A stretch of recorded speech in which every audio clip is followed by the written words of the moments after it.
একজন পুরুষ সে মূলত কত বড় আল্লাহওয়ালা, কত বড় বুজুর্গ, কত বড় দিনদার, হাজি সাহেব গাজী সাহেব, মাপার তো কোনো স্কেল নাই। স্কেল আছে? একটা স্কেল আছে। আজকে বলে দিই, আপনি কত বড় দিনদার, কত বড় হাজি সাহেব, কত বড় গাজী সাহেব, আপনার মাপার স্কেল হলো আপনার ঘরের স্ত্রী। আপনার স্ত্রী যদি আপনার সম্পর্কে ভালো বলে তাহলে আপনি ভালো।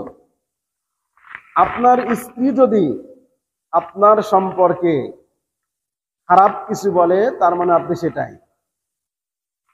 কারণ দুনিয়ার অন্যান্য লোকালয়ে, অন্যান্য লোকের সামনে আমি আপনি ছদ্মবেশী অনেক রূপ ধারণ করতে পারবো।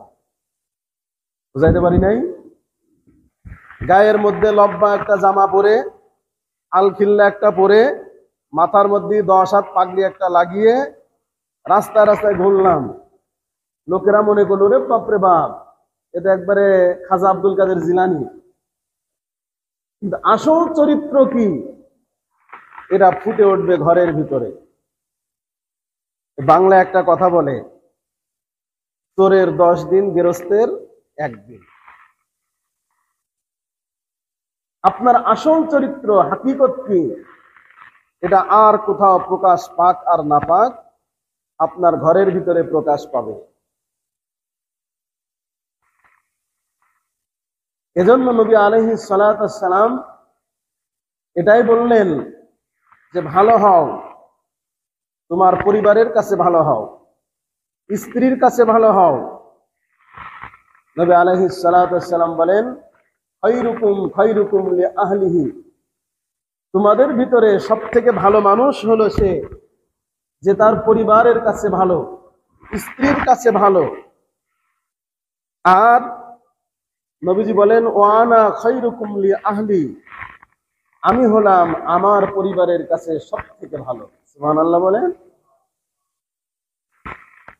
রাসূল পাক সাল্লাল্লাহু আলাইহি ওয়াসাল্লামকে মক্কার মানুষেরা কখনো জাদুকর বলেছে, কখনো পাগল বলেছে, কখনো গণক বলেছে, কিন্তু নবীজির চরিত্রের ভিতরে কেউ কালিমা লেপন করতে পারে নাই, একটা দাগ দিতে পারে নাই।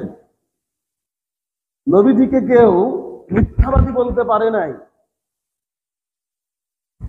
নবীজি চ্যালেঞ্জ ছুড়ে দিলেন, ওয়ানা খায়রুকুম লিআহলি, আমি হলাম আমার পরিবারের কাছে সবথেকে উত্তম এবং ভালো মানুষ।